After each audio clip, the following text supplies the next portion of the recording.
शुभ अपराह्न बच्चों, आप सभी कैसे हैं? आप स्वस्थ होंगे, सुरक्षित होंगे, घर पर होंगे। आइए हम लोग अब आज का ऑनलाइन क्लास शुरू करते हैं। मैं चंद्रशेखर प्रसाद साहू, प्रधानाध्यापक, कन्या मध्य विद्यालय कुटुंबा, औरंगाबाद, बिहार, आप सभी का स्वागत करता हूं। बच्चों, आज के ऑनलाइन क्लास में हम लोग 8वीं कक्षा के गणित विषय पढ़ेंगे, उसमें क्षेत्रमिति पढ़ेंगे। और आज हम लोग बच्चों घन, घनाभ और बेलन के आयतन पर बात करेंगे। तो बच्चों, ये घन है, ये घनाभ है, ये बेलन है। आपको पता है कि घन की सभी भुजाएं जो होती हैं वो वर्गाकार होती हैं। इसके सभी सतह वर्गाकार होते हैं। तो इसका क्षेत्रफल हम लोग जानते हैं कैसे निकलता है। तो क्षेत्रफल निकालने के लिए हम क्या करते हैं? लंबाई और चौड़ाई में गुना करते हैं। तो चूंकि इसकी भुजा बराबर होती है, लंबाई भी बराबर होती है, चौड़ाई भी बराबर होती है, तो इसके पृष्ठ का क्षेत्रफल लंबाई गुना चौड़ाई यानी कि भुजा स्क्वायर से हम ज्ञात कर लेते हैं। लेकिन अब इसका आयतन कैसे निकलेगा?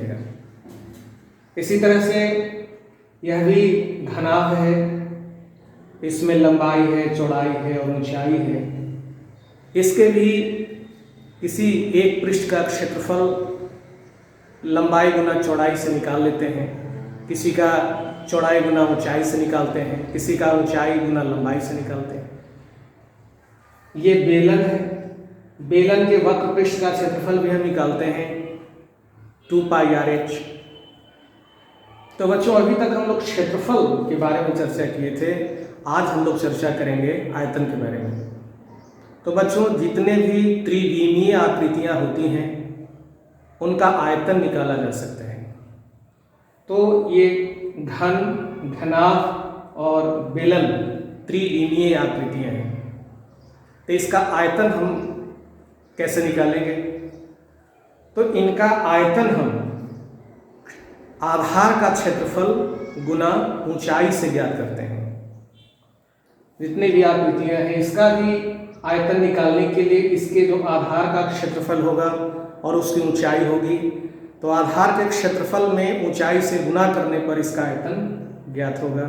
उसी तरह से इसका भी, इसका जितना आधार का क्षेत्रफल होगा और उसकी फिर ऊंचाई होगी, आधार के क्षेत्रफल ऊंचाई में गुना करके भी इसका आयतन निकाला जा सकता है घनाभ का। उसी तरह से बेलन का भी आयतन आधार का क्षेत्रफल, ये वृत्ताकार आधार है, तो आधार का क्षेत्रफल इसका वृत्त का क्षेत्रफल होगा और इसकी ऊंचाई आधार के क्षेत्रफल और ऊंचाई से गुना करके भी इसका आयतन निकाला जा सकता है।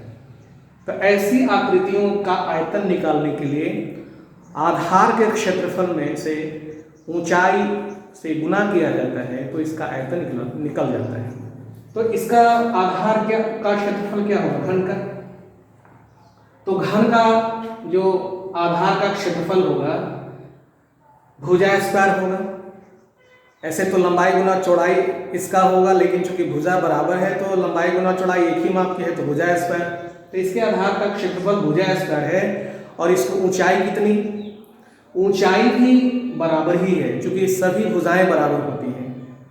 तो मतलब भुजा स्क्वायर गुना भुजा, मतलब कि भुजा गुना भुजा गुना भुजा गुना करेंगे तो इसका आयतन निकलेगा।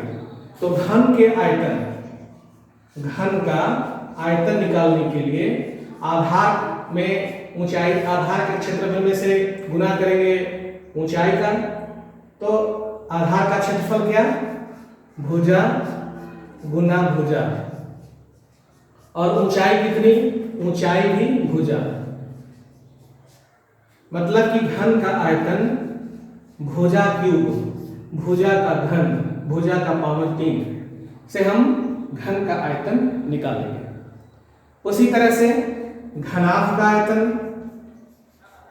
घनाभ का आयतन वही यही आधार का क्षेत्रफल गुना ऊंचाई। तो आधार का क्षेत्रफल क्या होगा?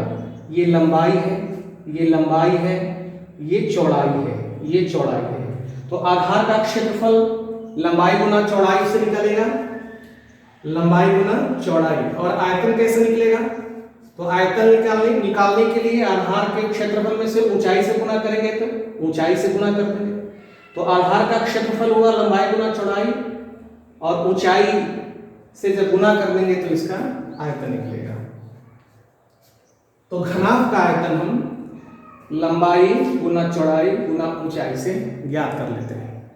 उसी तरह से बेलन का आयतन, बेलन का आयतन क्या होगा? तो बेलन का आयतन भी आधार का क्षेत्रफल गुना ऊंचाई से निकलेगा।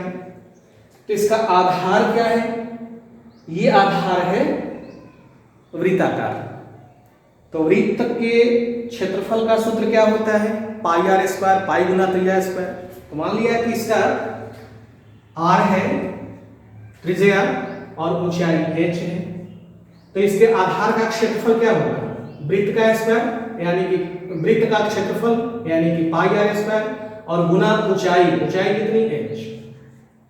यानी कि बेलन का आयतन का सूत्र हुआ पाई आर स्क्वायर h। तो इन सूत्रों की सहायता से इन त्रिविमीय आकृतियों का आयतन हम ज्ञात कर लेंगे। आइए कुछ प्रश्न देखते हैं। एक घन है जिसकी भुजा 4 सेमी है। ये घन है, इसकी भुजा 4 सेमी है। सभी भुजाएं 4-4 सेमी की हैं। मतलब ये कि इसमें आधार का क्षेत्रफल लंबाई गुना चौड़ाई और ऊंचाई भी 4 सेमी, लंबाई भी 4 सेमी और चौड़ाई भी 4 सेमी। तो घन का आयतन कितना होगा? 4 सेमी। तो घन के आयतन का सूत्र क्या होता है? घन के आयतन का सूत्र होता है भुजा क्यूब। घन का आयतन बराबर भुजा गुना भुजा गुना भुजा, भुजा क्यूब। तो भुजा कितनी है? 4 सेमी। तो 4 सेमी का क्यूब 4 गुना 4 और सेमी का गुना 3 बार होगा, तो सेमी क्यूब। आयतन जो निकाला जाता है वो घन इकाई में निकाला जाता है, और क्षेत्रफल जो निकाला जाता है वर्ग इकाई में होता है। तो आयतन घन इकाई में और क्षेत्रफल वर्ग इकाई में।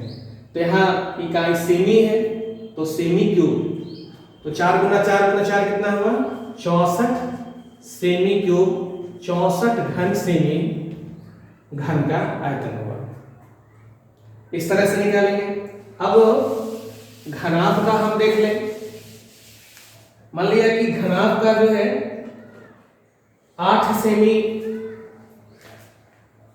लंबाई है और इसकी चौड़ाई 6 सेमी है और इसकी ऊंचाई 3 सेमी है। तो घनाभ का आयतन कैसे निकलेगा? तो घनाभ का आयतन का सूत्र क्या होता है? लंबाई गुना चौड़ाई गुना ऊंचाई, लंबाई गुना चौड़ाई गुना ऊंचाई। तो लंबाई कितनी है? 8 सेमी। चौड़ाई कितनी है? 6 सेमी। और ऊंचाई कितनी है? 3 सेमी।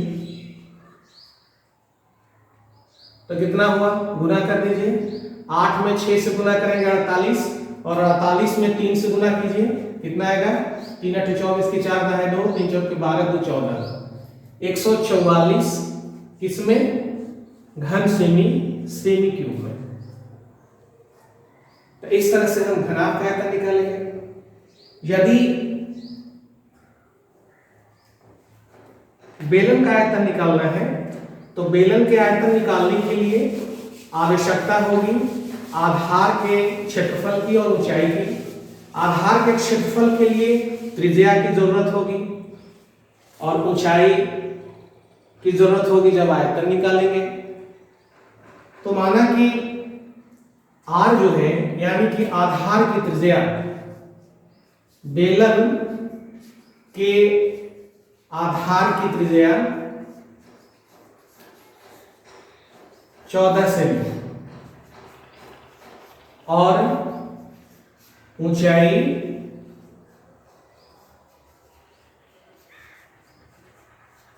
20 सेमी।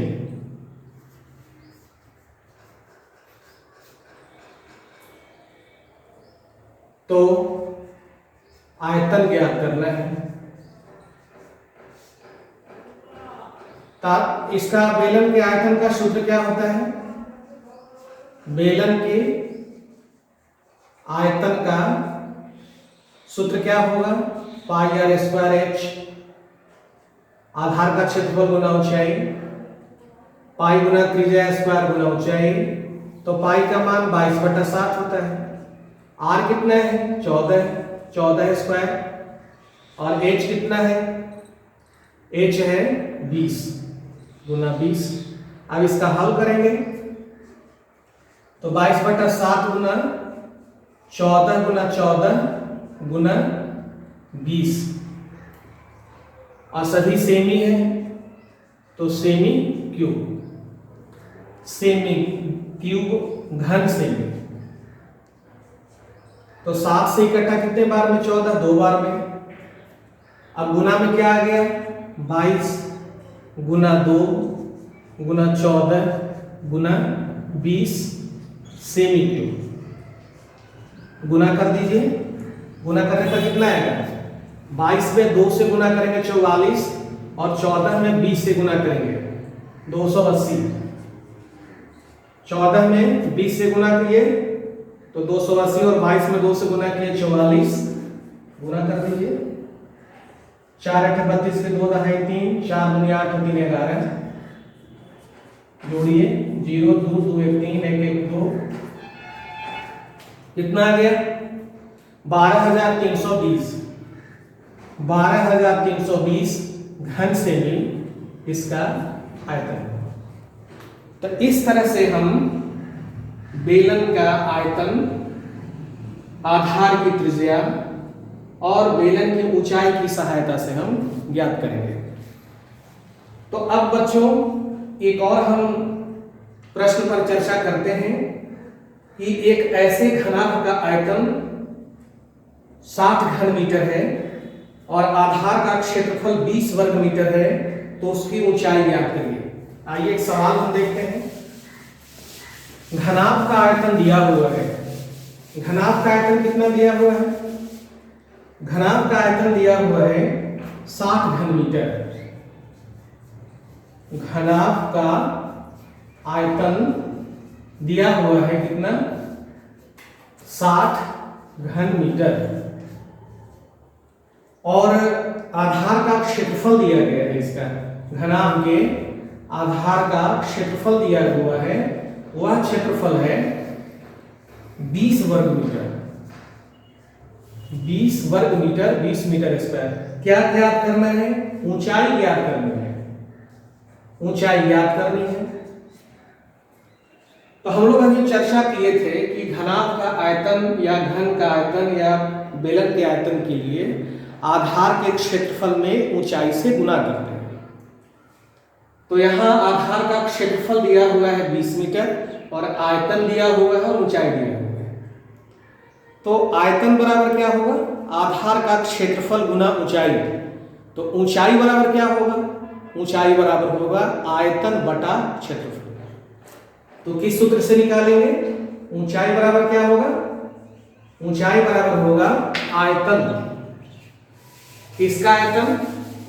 घनाभ का आयतन। घनाभ का आयतन बटा आधार का क्षेत्रफल। आयतन कैसे निकालते हैं? आयतन बराबर क्षेत्र आधार का क्षेत्रफल गुना ऊंचाई। आयतन दिया हुआ है, आधार का क्षेत्रफल दिया हुआ है, ऊंचाई ज्ञात करनी है, तो ऊंचाई बराबर क्या होगा? घनाभ का आयतन बटा आधार का क्षेत्रफल, ये होगा। तो हम लोग इसको देख लें, बहुत आसान सवाल है।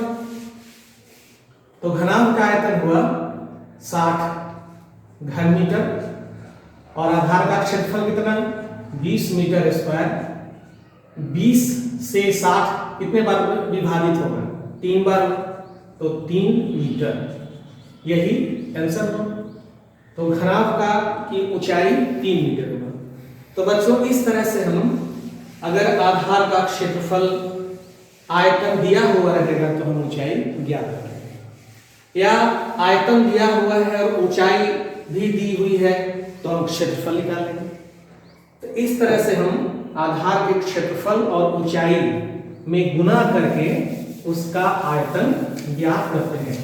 तो आइए बच्चों अब हम कुछ प्रश्न दे दें आपको अपने घर पर बनाने के लिए। प्रश्न ये है कि घनाभ का आयतन ज्ञात करिए। पहला है घनाभ का आयतन ज्ञात करें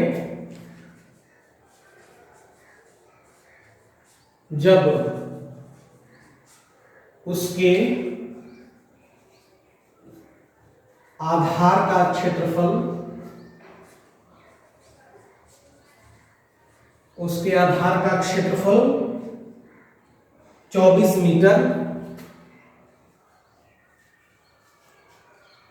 तथा ऊंचाई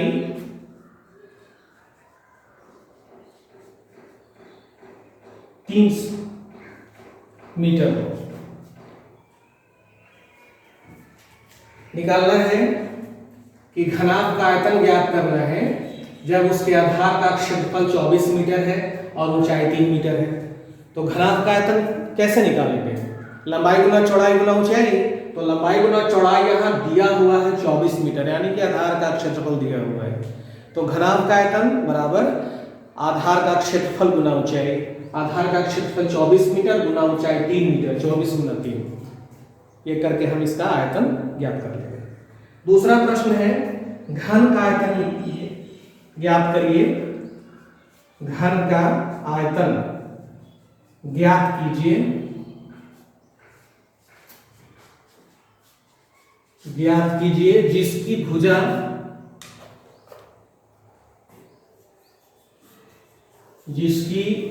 भुजा